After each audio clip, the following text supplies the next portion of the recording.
weltare ɓiɓɓe fulɓe ando diine maɗa fedde heblo sukaɓe africa weltare tv takkusana yoni to jaaɗula to winde ɓokki to winde jammi to wuuro seeno to monguel to guesela bamum soodi to wuuro ɓulɓi to senoyel ko on takkusan juula ha to galle elhaji oumar de to lycée ba gorgol ha to galle alpha demba oumar sy ha to galle yero baba kan to lycée ba gorgol e ko taari ɗum kala ene jeeya e gardiɗi kabaruji men to leydi Mauritanie e nder jonde jagorɗe joɗinode talata hanki o nomination ngaji keesi mbaɗama hen ko ɓuuri tengtinede hen noon ko directeur général de l'ETR e oɗo saaha joni ETR heeɓi directeur kesso ko noon kadi gorgol heeɓi gouverneur kesso hôpital mo Sehil Babi kadi heeɓi directeur général kesso to leydi Sénégal laamu leydi Sénégal ɓe kolliri tigui ɓe jaltini milliard uji 5 taw ko franc CFA on xaalis noon koko fati ka yidde wande indemnisé dendagal jayanoɓe e fitinaji dawrugol bannodi kay tuggi 2021 ha 2024 to leydi Mali base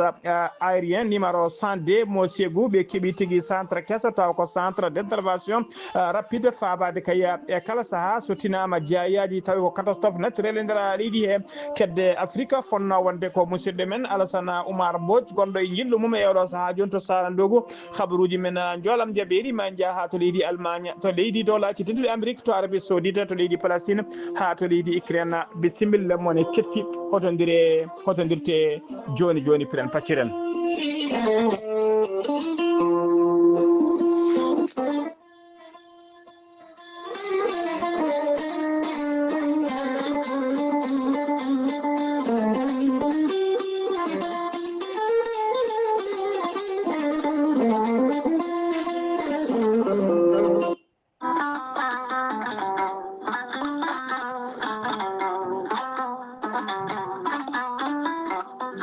kawis mawɗo ekkiɗo hen lekki mbiyaki gorelte ko haako moƴƴo iwruko to koredinnooro ari ko wallude e safrude ha moni kala yiito hen hoore muɗuma ɓen hutortoɓe gorelte mbi'i alhamdulillah yoga hen ko joguinoɓe ñabboji kawniɗi no feewi yogay docteur e mabɓe kolliti hol o safara mon jiituɗon a neɗɗo toƴiɗo joguiɗo AVC jogui cardiaque ƴiƴam dogata e ɓandu mum ɓandu jaaɗoru ɓandu wuloru prostate yogay ñabbuji goɗɗi kala hay janowo kala mum de so jokkodire gorelte ma yiito hoore muɗuma gorelte ko haako moƴƴo iwruko to koredinnooro ari ko wallude e safrude ha moni kala tina hoore mum a yittat ko jamireɗa mbaɗa e ndiyam ngulɗam aɗa yara aɗa yiito cellal ɓandu maɗa so tawi jiɗɗa ko hebde ko laaɓi ko fati e gorelte jahata koto site mabɓe internet a mbaɗa www.gorelte ma janggan hoorema kala muma so tawi noon ko tonggode gorelte gonɗa koto Italie jokkodirta koye ceerno Abouli mbatta ko plus 39 339 856 67 39 so tawi noon gonɗa koto Espagne jokkodirta koye Amadou Touré plus 34 643 29 22 96 so tawi noon gonɗa koto Mbour jokkodirta koye Saydou Ndaw 77 388 21 88 so tawi noon gonɗa koto Ndendori jokkodirta koye Salif Diallo 77 901 74 67 so tawi noon gonɗa koto Kaolack jokkodirta koye Khadidiatou Guissé mbatta ko 77 693 55 12 so tawi noon gonɗa koto Jimbe jokkodirta koye Amadou Thioban mbatta ko 77 428 85 88 so tawi noon gonɗa koto leydi France jokkodirta koye Harouna Gaïda 06 50 99 64 43 musidɓe tedduɓe gorelte ko safara tan woni e muɗuma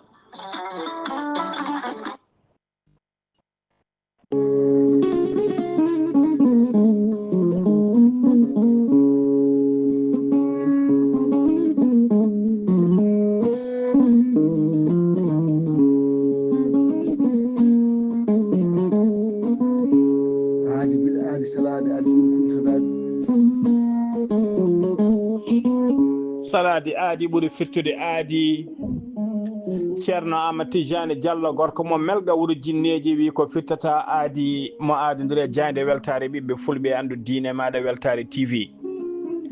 ceerno Amadou Tidiane Diallo gorko mo melga wuro jinneji ene wiya dendagal kilineɓe mum e dendagal hettiyankoɓe radio weltare ɓiɓɓe fulɓe andu diine maɗa weltare TV. omo wi on hitande jaam hitande moƴƴere hitande ɓamtare hitande udditare arsigaji omo wi on bonna heureuse année 2025. ceerno Amadou Tidiane Diallo gorko mo melga wuro jinneji ko wittiyanke leɗɗe ko safriyanke safruji fina tawa ko jaadiɗo ɓalwal e danwal kala. gorko mo melga wuro jinneji ne safra rafiji kewɗi ɗi jiida cirol kista fibrom ndogam sita rewɓe ɗon koɓe sowade rewɓe dartoraɓe. ceerno Amadou Tidiane Diallo ne yawrana ɓen wonduɓe koyɗe musoje keeceje musoje ɓalli ƴakkoji ɓalli ɓuutoji. gorko mo melga wuro jinneji so tawi oɗon maldana ko balɗe tati mbiya alhamdulillahi rabbil alamina. ceerno Amadou Tidiane Diallo gorko mo melga wuro jinneji ne yawrana ɓen wonduɓe prostate fiɗaɓe wonduɓe tigui e infection ngaji. gorko mo melga wuro jinneji ne safra dendagal rafi gorago kala usraɓe gorago yawɓe yitade koye men hay jippiɓe leece sa jokkodire ceerno Amadou Tidiane Diallo joni joni mbiya alhamdulillah. e on fannu mo jogui leɗɗe façon ngaji ɗiɗi hen façon goto wiyete ko meeɗi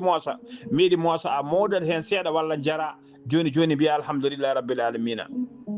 omo jogui leɗɗe fannu goɗɗo wiyete ko yeddi ƴeewa ɗen leɗɗe a urata sa urima ɗum joni joni cikka ko joni joni keɓɗa e cakatagal maɗa. gorko mo melga wuro jinneji ceerno Amadou Tidiane Diallo omo andina dendagal kilineɓe makko e oɗo saaha mo taweta Paris lamorgo leydi France. kala jiɗɗo jokkodirde e makko toon to Europe mbatta ko 00336 04 04 27 66 walla mbiyan 00336 04 04 66 27. ceerno Amadou Tidiane Diallo gorko mo melga wuro jinneji omo jogui base makko to Nouakchott ene tawi ɗon ɓiyi ko to galle makko Samiya en face usine plâtre mbatta ko 41 05 13 85 walla mbaɗa 46 94 21 91. gorko mo melga wuro jinneji ene jogui base to Dakar ene tawi ɗon miñi ko ene wiye ceerno Abdoulaye Diallo mbatta ko 77 714 94 15. gorko mo melga wuro jinneji gam hoybitande tawateɓe lappol polol dande maayo ɓe Mauritanie e Sénégal omo jogui base makko to Dagana Mauritanie ha to Ross Mauritanie ene tawi ɗon musidɗo makko ene wiye ceerno Amadou Dia gorko mo leeraɓe sa yiiɗi jokkodirde e muɗum mbatta ko 77 537 79 28 so tawi aɗa sohli leɗɗe goragu saɗa sohli leɗɗe koyɗe musoje koyɗe ɓuutoje kala sa jokkodiri e makko ma heeɓa hano hannirta ni. ceerno Amadou Tidiane Diallo gorko mo melga wuro jinneji omo wiya dendagal hettiyankoɓe radio ngo dendagal hettiyankoɓe e dendagal kiliɗe e makko omo wiyan to gonɗon ene gondi ɗon foof hitande jaam hitande ɓuural hitande cellal e hitande ɓamtare.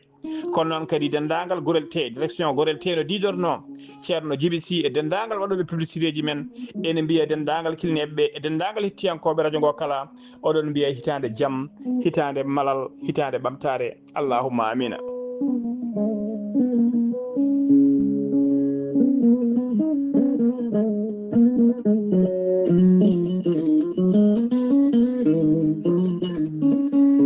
kettode kaburuji mon e demgal pulaar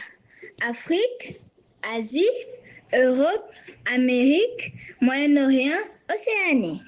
jaam ñalle moon musidɓe tedduɓe eɗen gone alarba goo lewru janvier hitande ujunnaji ɗiɗi e nogas joyya habaruji moon e ɗemgal pular e sawta he ko musidɗo moon sehil moon Ghali Abouba to karallagal ha mbawon yiide hen to banggue nate e ɓosoje ko miñi men sehil men Saydou Abouba ko addi kabaruji men noon jayde weltare ɓiɓɓe fulɓe andu diine maɗa weltare TV e gardagol Sar Abdoulaye Sar e fedde men fedde heblo sukaɓe Afrique windere e gardagol ceerno men ceerno Habous Diallo e sokhna Mariam Tidiane Ba emina ndenta minen kala emina mbiya on to gonɗon ina gonirɗon kala emin mbiya on hitande jaam hitande ɓamtare hitande cellal e hitande malala oɗon jerlo kadi min mbiya on kadi oɗon jerlo oɗon jaafo hakkude haqqe hakkude kaalowo e keddotoɗo kala ko meɗon nande ko welani on walla ko dillini beeli moɗon ko oyli beeli moɗon guila to banggue jayde ɗe ha to banggue buuɗal yurmede e jewte batteɗe kala emina ñaagui on yafuya noon hakkude kaalowo e keɗotoɗo minen to banggue amen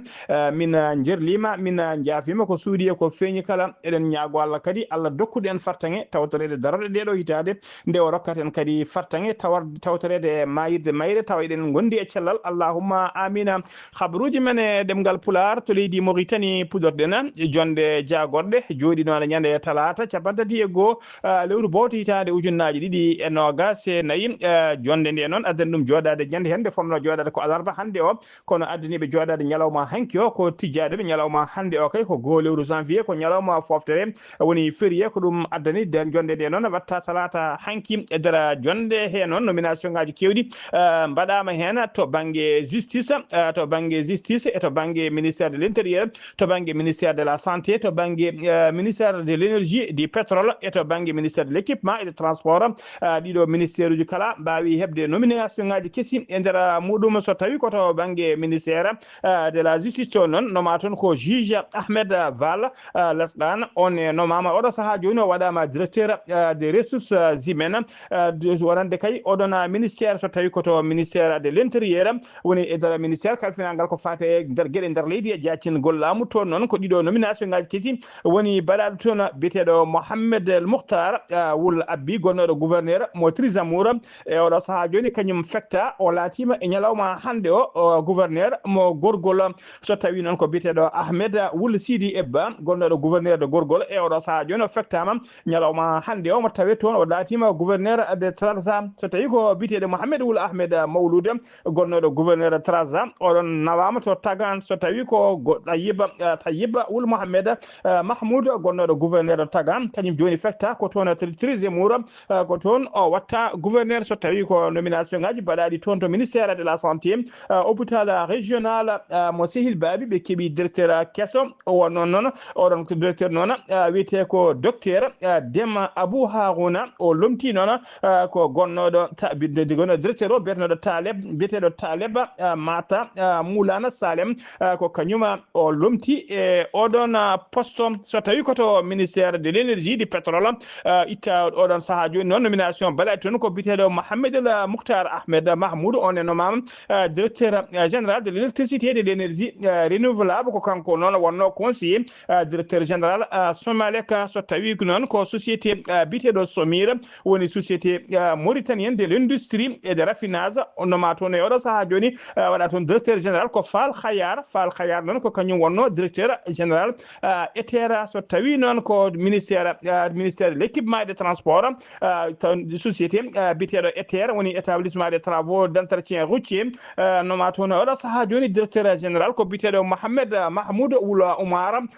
Umara o jogui noon ko doctorat makko en énergie ko kanko lomti Fall Khayar e oɗo saaha joni ha joni ko leydi Mauritanie keddoɗen Ba Abdoulaye Mamadou kañum ɓurɗo leydi Bélé Ba kañum woni président zone France de Nouadhibou o holliri talata hanki o e saaha kay o wonno e wadde visite aji makko taw ko visite aji chantier gondi e gollede nder Nouadhibou tawi kadi ko chantier ji ɓeydoji kay fulla ɓeydoji fayida tigui wuuro Nouadhibou ngo tawi kadi ko voirie urbaine wuuro ngo ɗum noon fodde goudrongaji kene qime ha capantati e joyi kilométre woni e golle toon e nder Nouadhibou o holliri noon ɗiɗon projet ji kay ma ɓeydu fayida ɓeyda tigui jondam e yande e ƴellitare wuuro Nouadhibou ka gokala o holliri noon ɗiɗo boli kala ma saabu kay ha leɗe kewɗe taw ko leɗe juukinoɗe mettinoɗe yaade e oɗo saaha kay so ɗi gasi ma ya garta new toon hano hannirta ni golle ɗe noon kalfina golle ɗe noon ko société biteɗo ATT on halfina golle ɗe ɓe koliri noon wonde kay o hettima noon fama ɓe pamminimo to golle ɗe jarata ɓe kolirima noon yoga e ɗiɗon goudrongaji hen waɗi hen ko gasi ha laaɓi ene waɗi kadi goudrongaji oɗo saaha joni tawa golle mum jeehi ha 50% woni hen feccere fuɗɗima gasde o yeehi kadi yilloyade kadi projet tawi ko projet construction gonɗo e mahede kay cité taw ko cité mo ɓe mbiyata cité touristique to Kabano noon tawi taw kadi ko place mo Kabano o holliri noon oɗon projet ɓe kolliri on projet ko société chinoise kañuma halfina golle ɗe cité o noon oɗon cité ne tawi hen temedere capanɗe joyi logement wondude espace vert wondude terrain sport tawi ko sport aji kewɗi ne mbawi wonede waɗede hen wondude corniche taw ko corniche joɗɗo no feewi oɗon réseau noon taw ko réseau routier o so holliri tigi so gasi ma jokkodir kay ma saabo kay jokkodiral nokku bitede zone industrielle ma waw jokkodirde tigi e nokku bitede zone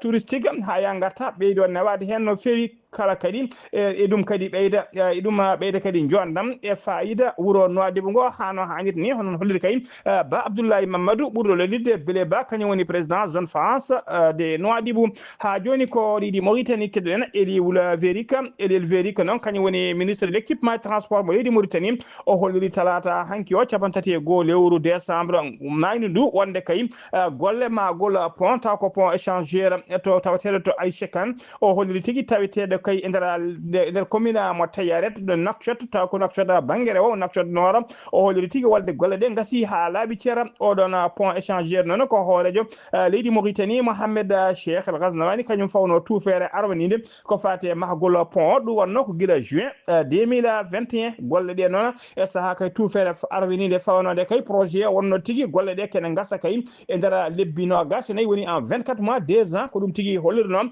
ma golle ɗe gas kono tan de ko joni Allah yettini golle ɗe ha laaɓi pont ay pont noon piteɗe pont ay piteɗe pont hay El Sakin noon pont mo kañum e pont mo Bamako kala ko société ji taw ko société ɗiɗi chinoise en hen société goto ne wiye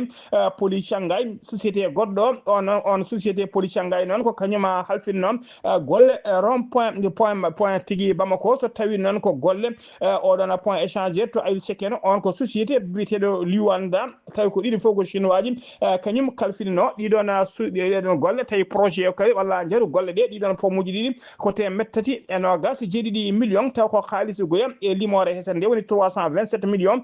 émeri ko en 2022 noon laamu leydi Mauritanie waɗi annulé contrat kay ko fati kay oɗon société ɗiɗaɓo biteɗe Luanda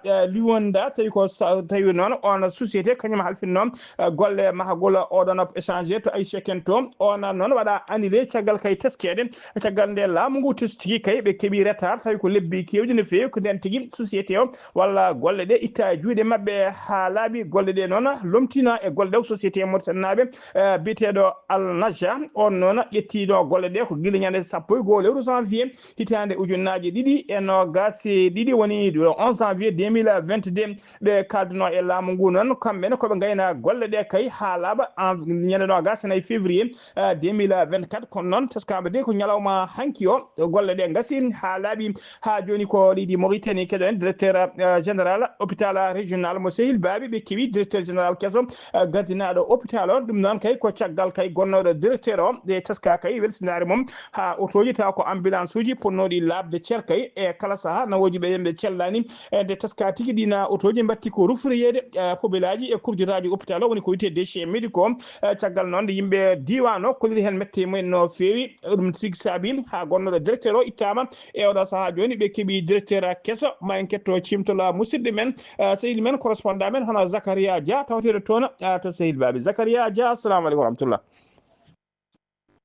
Ittiyankoɓe Weltare TV jaam Allah ñallema ɗen ɗo e nder diwal meɗen guidima ko computal men ko fate diwal meɗen e guidima ka e o ñalawma talata hande mo gonɗen ene hawri 31 lewru men 11 ɓiritande ujunnaje 2024 e jonde jagorɗe ñallal hande ngal wawi tigui rigui ƴettude pellital wonande ko fate cellal ɓalli ɗo e diwal meɗen guidima gonnoɗo gardiɗo e nduɗo suudu safrordu diwanyankoru ndu guidima ka on gonnoɗo gardiɗo walla mbiyen directeur nduɗo suudu safrordu o wawi tigui ittede ɗo e nder nduɗo suudu safrordu ndu diwan meɗen guidima tawi kadi ari lomtademo e wonde gardiɗo nduɗo suudu safrordu biyeteɗo Abou Harouna De ko kañum tigui rigui jogori lomtade oɗo gardinoɗo nduɗo suudu safrordu Abou Harouna De ko kanko ari lomtade gardinoɗo nduɗo suudu safrordu ɗum de waɗi tan ko caggal balɗe jawtuɗe ɗo ɗe teskonode wonande ɗiɗo werlaji biyeteɗe ambulance taw kadi on ɗon gardiɗo suudu safrordu ene weltidi ha ɗiɗon ambulance uji tigui rigui mbawi ƴettude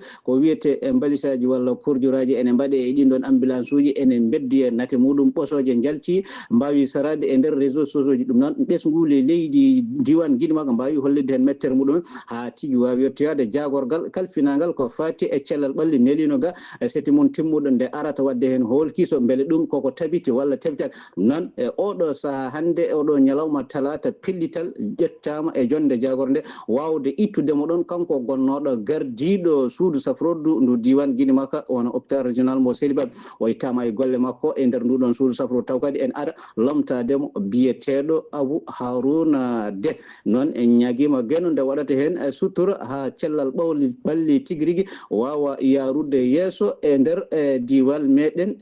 Guinée Maka. Zakaria Dia golle ma jooɗi peewi habaruji men ɗemgal Pulaar se nummima toon to Seydi Babi koto leydi Sénégal paaɗena to leydi Sénégal Papa Ibrahima Faye gonnoɗo directeur général fonds d'entretien routier autonome woni gonnoɗo directeur général catala bitengal feera keɓnoɗo convocation mum tawi kadi ko section gendarmerie ɓe section de recherche Dakar kañumen convoque nomo ñalawma hanki o sanga 10 heures ɓe ɗaccitimo o fati galle makko ɗum ko talata hanki o kanko Papa Ibrahima Faye noon Faye ko kanko woni responsable APR woni Alliance pour la République ko landa laamu kirka kanko woni responsable mum toon to Saint-Louis kono de ha joni tigui omo wayni tan o ha joni omo heddi e wonde disposition woni tigui e wonde tigui e hettade ɓeɗon wiiteɓe justice leydi ndi ɓe kolliri tigui wonde ɓe goppanimo e kala saaha ɓe mbawi noddindemo o holliri noon o noti convocation o ko sanga 10 heures subaka ñalawma hanki o ko toon woni ha 20h35 woni 8h35 jamma ko nden tigui o wawi ɓiltade mabɓe o holliri noon ɓe namdimomo namde kewde no fewi ko fati kayim e gardigu makko entreprise biyeteɗo feera woni tigui on entreprise mo o ardinno tawi kadi o halfinno gardigu oɗon société ko guila novembre 2022 ha lewru juin 2024 nde laamu kesngu ittimo iɗum e juuɗe makko o jarni noon dendagal ɓen kay joguinoɓe tigui fayre caggal nde o nodda kay convocation wannoɓe duwawuji e hollirɓe kala ene gondi e makko o holliri tigui weltare mumen donima ɗumen kañumen kala noon oɗo saaha joni ene wayno o arti galle makko ha joni ko leydi Sénégal keɗen Barthélémy Dias kañum woni maire gonnoɗo maire de Dakar wannoɗo kay koko joƴƴinno recours muɗum to cour d'appel hollirde kay yadani e ko justice leydi ndi yiiɗi kay ittudemo tigui e gardigo mairie de Dakar cour d'appel o noon waɗi tigui rendre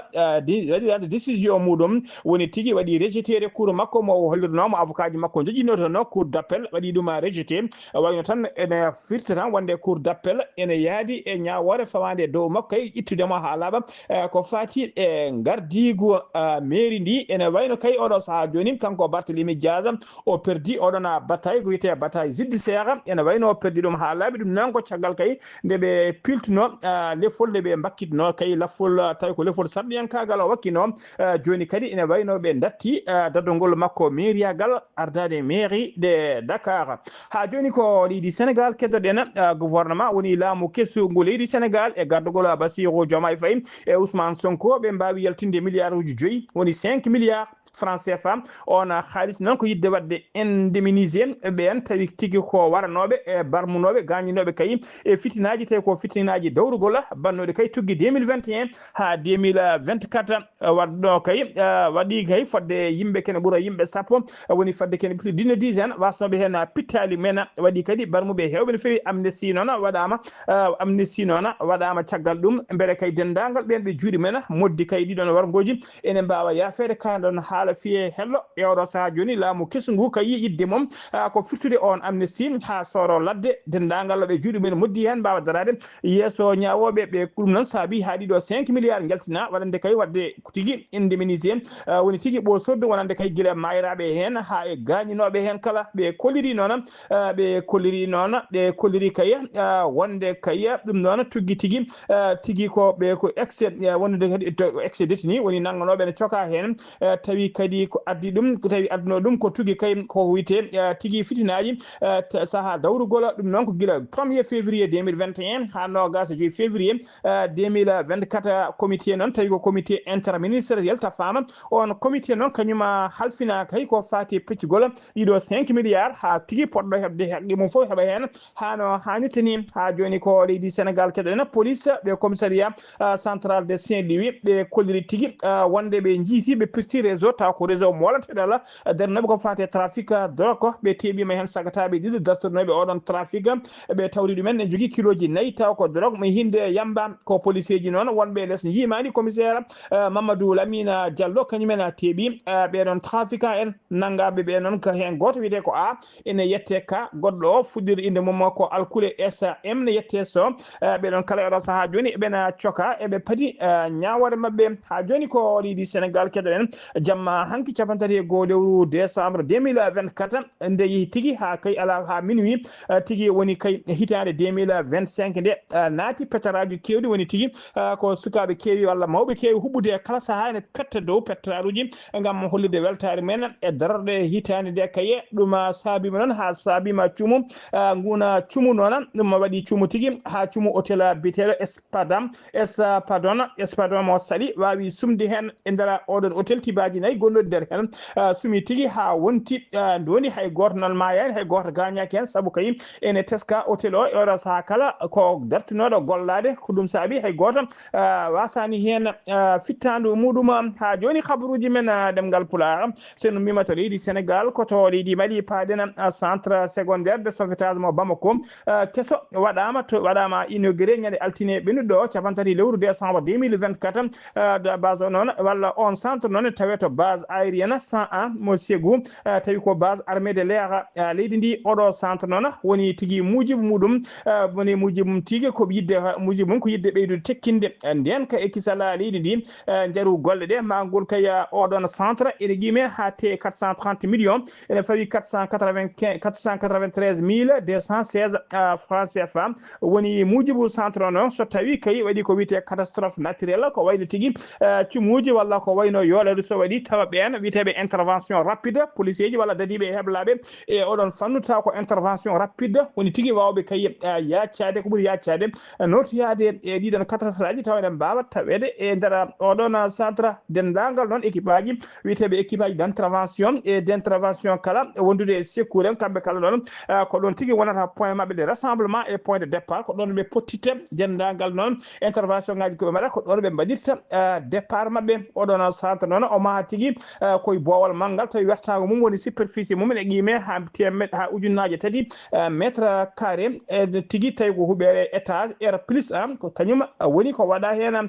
commandant de la région aérienne numéro 1 hono colonel Sidi Sadio Diallo noon o holliri oɗo centre o holliri hen weltare makko o holliri kadi o fammini yimɓeɓe holko woni fandare kay e darde e fayida oɗo centre tawi ko afaɗu toon ha joni ko ɗiɗi Mali keɗoɗen général Azimi Goïta hoorde transition e laamu sabbodo Mali ko kam kadi ardi catala walla fedde witede AES woni alliance des états du Sahel leyɗe tati rendiɓe doole mumen yaltuɓe CEDEAO woni leydi Mali e leydi Burkina Faso wondude leydi Niger o bismima kanko général Azimi Goïta en audience o joddima en audience e ministére uji taw ko leyɗele tati télécommunication tawi mbawi ɗeɗo leyɗele tati renduɓe ndeɗon fedde witede alliance des états du Sahel audience o noon waɗi ko ñande altine capantati lewru décembre to palais Koulouba e nder Bamako addiɓe toon noon ko rokkude hoorejo leydi hono Azimi Goïta kadi kañum ardi catala alliance des états du Sahel rokkudemo logo taw ko logo officiel woni logo kawraɗo woni jelogal mabɓe kawrugal taw so yiyama ngal ɗo jelogal so yiyama tan ene anda ko kamɓe fedde nde jeeyi on ngal ɗon jelogal woni oɗon logo tawi kadi yidde mabɓe oɗo saaha joni eɓe pamodiri wadde ko wiyete site web TV wondude tigui e télévision e radio taw ko kamɓe leyɗe tati ɗe kamɓe ndendi ɗum e oɗo saaha joni ene wayno ngoɗon miijoɓe ni oɗon projet kay koko sifa hawrama ha joni habaruji men ɗemgal Pulaar fonno jaɓɓaden ponnoɗen jaɓɓade ko kedde Afrique ko musidɗo men Alassane Oumar Mbodj e oɗo saaha joni tawteɗo e ɗemgal mum toon to Sarandogu habaruji men joolam jaɓeri koto leydi Allemagne paaɗena leydi Allemagne noon yimɓe joyo mbasi pitali men waɗi kadi policier goto kadi barmi hen ɗum ko jamma hanki o e saaha kay mawnituno ko fate darɗe hitande 2025 ɓe maayi noon koye nder ɓe maayi noon koye mayirɗe hitande 2024 ko hen tigui kamɓene ɓe mbasi pittali mabɓe ko fewi noon d'artifice woni pétaruji ɓe kuɓanno kay gam fettinde hollirde beelem mabɓe ko ɗina pétaruji noon saabi ha waɗi yimɓe joyo mayiɓe joyo ɓe noon ɓe maydani e nokku goto kamɓe kala noon ɓe waɗi noon yimɓe fodde kadi temedde tato neɗɗo barmi hen policier ji sappo e tati policier kadi teskama barmi e nder leydi hen tawi foof koye saaha kay yidde kay ɓeydide tekkide ndenka hadde sukaɓe kay wadde pétaruji e hadde gueɗe ene kamtude nde sappo e tati policier wawi tigi gagnade hen koto dawlaji denduɗe Amérique paɗena jangu tawi ko véhicule bélier woni auto woni tigi voiture bélier woni tigi jolde e auto muɗum ene weele ene gurño yimɓe ene fero yimɓe gam ganji e warde ɗumen ɗum waɗi tigi to dawlaji tenduɗi Amérique ɗum waɗi noon ko jamma hanki o e to tawa kadi ɗum waɗi koye légal touristique to nokku biteɗo Nouvelle Orléans to dawlaji tenduɗi Amérique o felmima toon yimɓe hewɓe no fewi noon omo jogui kadi fetel makko omo fella yimɓe waɗi noon ko famɗi kala yimɓe sappo mbasi hen pittali man kene ɓuura capantati e joyi neɗɗo kadi barmi hen tawe hen barmuɓe barmanɗe muusa no fewi mbiɗen kanko joom auto o noon yinno yidde makko ko warde yimɓe hewɓe no fewi ko ɗum wonno objectif makko kanko noon baɗɗo jangu o wasi hen kadi fittadu makko ɗum noon waɗi tigi koye daroɗe hitande hesere nde ɗum waɗi ko sanga jamma e pecce jamma sanga 3h15 minutes waktu dowlaji dentuɗe Amérique e ngan sanga Fouta ene woni e 9h15 minutes mbiɗen baɗɗo jangu o wasi hen fittadu makko policier ji ɗiɗi kadi mbarmi hen ha joni habaruji men joolam jaɓeri koto leydi Arabie Saoudite paɗen justice mo leydi Arabie Saoudite ɓe ñawino ñawore wargo yimɓe jeegomo tawi ko Iran naɓe kamɓe jeegomo ko foof noon ɓe ñawiri noon ko wadde trafic drogue kay nanude drogue e nder leydi Arabie Saoudite ñawore mabɓe noon ko hande pittali mabɓe itta ɓe mbaɗa exécuté kamɓe jeegomo kala ɓe mbarama ñalawma hande o goo lewru janvier woni tigui daroɗe janvier kamɓene ɓe jaadi e hitande 2024 nde ɓe ñawama noon ɓe mbarama wargo tigui musko no fewi toon to leydi Arabie Saoudite tawi kadi ɓe mbara koto wuuro witego dammam noon tawi to funnague leydi Arabie Saoudite leydi Iran noon gam hollude mette mum e wargo yimɓe mum jeegomo ɓe mbaɗi convoqué ambassadeur joɗino ambassadeur dowlaji tenduɗi Amérique joɗino leydi mum toon to Téhéran to leydi Iran ha joni habaruji men joolam jaɓeri koto leydi Palestine paɗena koninkoɓe leydi Israël ɓe mbaɗi bombardement mabɓe jamma hanki o saaha kay khazanaɓe yinno tigui mawninde manditare hitande hesere 2025 ko nden tigui ɓe joori pomboje mabɓe toon to Gaza ɓe mbari sappo e jeenayo Palestine najo koto leydi Ukraine udditen kabaruji men bombardement leydi Russie waɗi toon to Kiev kañum woni lamorgo leydi Ukraine waɗi noon neɗɗo goto basɗo hen fittanu mum waɗi kadi yimɓe jeeɗiɗo barmuɓe hen ɓe ayni noon ɓe aynima toon noon ko leydi Russie noon ayni toon to Kiev ko 110 drone tawi kadi ko drone explosive woni dromaji andama bombaji ni gam yidde mawninde kay mawninde darorɗe hitande 2025 e nder jeeɗiɗo barmuɓe hen ɗiɗo ko rewɓe tawi kadi ko rewɓe so wiɓe musidɓe tedduɓe gasi ha laaɓi ceer ko ɗum ɗo wonno komin tonga ɗon habaruji mon e ɗemgal Pulaar e sawto he ko musidɗo mon sehil mon Ghali Abouba so tawi ko toon to Sehil Baɓi ko correspondant men hono tigui Zacharia Diam enen nanggani en kaɓirɗe ha mbawon yiiden to banggue nate ɓosoje ko miñi men sehil men Saydou Abouba jayde mon jayde weltare ɓiɓɓe fulɓe andu diine ma e heɓe gardugol ceerno Abdoulaye Sarr e fedde heblo sukaɓe Afrique gardugol musidɗo men ceerno Habous Diallo emin mbiya on hitande jaam hitande malal hitande ɓamtare ketki malaki jaam yo jaam Allah jogomi jogo on